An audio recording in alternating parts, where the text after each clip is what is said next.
అండి ఎన్టీఆర్ వివాదం మళ్ళీ గట్టిగా ముదిరిపోతూ ఉంది. ఎందుకంటే యాక్చువల్‌గా ఇది కన్క్లూజన్‌కి వచ్చిందనుకున్నాం. లోకేష్ గారు, చంద్రబాబు నాయుడు మందలించారు. ఎవరైతే దగ్గుపాటి వెంకటేశ్వర ప్రసాద్ ఎవరైతే ఉన్నారో ఎమ్మెల్యే, ఆయన మందలించారని అయితే వార్తలు బయటకొచ్చినాయి. కానీ అఫీషియల్‌గా వాళ్ళైతే వీడియోలేమి విడుదల చేయలేదు.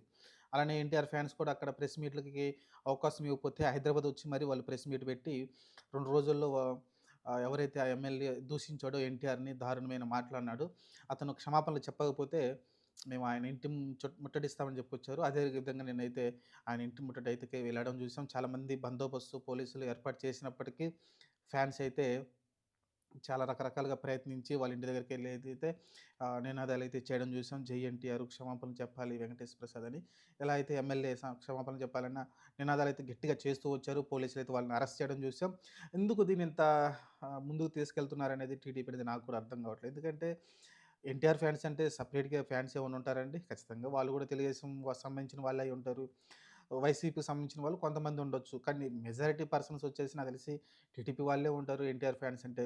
కాబట్టి దీన్ని తొందరగా కన్క్లూడ్ చేస్తే బావుంటుంది. లేకుంటే ఆయన ఒక వీడియో ప్రెస్ మీట్ పెట్టాల్సిన అవసరం లేదు. ఒక చిన్న వీడియో తీసి ఆహ్, నేను నన్ను క్షమించండి. ఆ మాటలు అని ఉండకూడదు.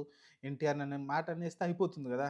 ఆయన వెంకటేష్ ప్రసాదే మళ్ళీ ఆయన్ని ఇంకా ఫ్యాన్స్‌ని రెచ్చగొట్టేలాగా అది ఏఐ సృష్టించిన ఆడియో అది నేను మాట్లాడింది కాదనేది మాట్లాడుతా ఉన్నాడు.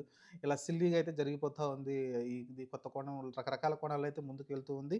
ఓవరాల్‌గా చూసుకుంటే ఇది రోజు రోజుకి ముదురుతుంది తప్ప ఎన్టీఆర్ ఫ్యాన్స్ కూడా ఎక్కడ తగ్గట్లేదు. ఖచ్చితంగా ఆయన క్షమాపణలు చెప్పాల్సిందేనైతే గట్టిగా అయితే మాట్లాడుతా ఉన్నారు ఎన్టీఆర్ ఫ్యాన్స్. మరి చూద్దాం మరి దీనికి ఒక కన్క్లూజన్ ఇస్తారేమో చూడాలి.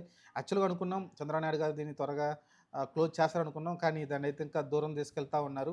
నాకు తెలిసి వాళ్ళకి కూడా తెలిసిందే ఎన్టీఆర్ పైన ఖచ్చితంగా కోపం ఉంటుంది. రేపొద్దున లోకేష్ భవిష్యత్తుకి అడ్డుపడతారని థాట్‌లో అయితే ఉంటారు. ఎందుకంటే ఫెమిలియర్ ఫేస్ కదా! సినిమాలు బాగా హిట్ అవుతున్నాయి.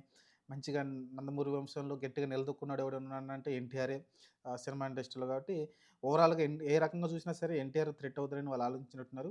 మరి అతని చేత ఎవరు మాట్లాడించారు? లోకేష్ మాట్లాడించారా? చంద్రబాబు మాట్లాడించారా? అని చాలామంది మాట్లాడుతున్నారు గానీ, నేనైతే అది అనుకోను. ఖచ్చితంగా ఆయన నోటిదోల అంతే. వెంకటేశ్వర ప్రసాద్ ఎవరైతే ఉన్నారో ఎమ్మెల్యే, ఆయన నోటిదోల అంతే. ఏదో చంద్రబాబు నాయుడిని లేకుంటే లోకేష్‌ని ఇంప్రెస్ చేద్దామన్న థాట్ తోటి ఆహ్, మాట్లాడి ఉంటాడు. కానీ ఈయన మళ్ళీ మాట దాటేసి అది ఏఐ సృష్టించిన ఆడియో అంటున్నాడు. ఇలా రకరకాలు జరుగుతుంది. ఏదైనప్పటికైతే ఎన్టీఆర్ ఫ్యాన్స్ అయితే చాలా గట్టిగా నిలబడి ఉన్నారు. ఆహ్, ఇంకా దూరం ఇంకా ఎక్కువ దూరం తీసుకెళ్ళకుండా దీన్ని త్వరగా క్లోజ్ చేసుకుంటే మంచిది. టీడీపీకే మంచిది. మరి చూద్దాం ఏం జరుగుద్దో. ప్రస్తుతానికైతే అది ఎన్టీఆర్ ఫ్యాన్స్ అయితే ఎక్కడ తగ్గట్లేదు. ఆయన ఇంటి ముందుకెళ్ళి గట్టిగా అయితే రచ్చ అయితే చేస్తా ఉన్నారు. ఆయన బ్యానర్‌లు తగలెట్టేస్తున్నారు. బ్యానర్‌లు చించేస్తా ఉన్నారు. చూద్దాం మరి ఈ ఈ గొడవకి ఎప్పుడు ముగింపు ఉంటుందో.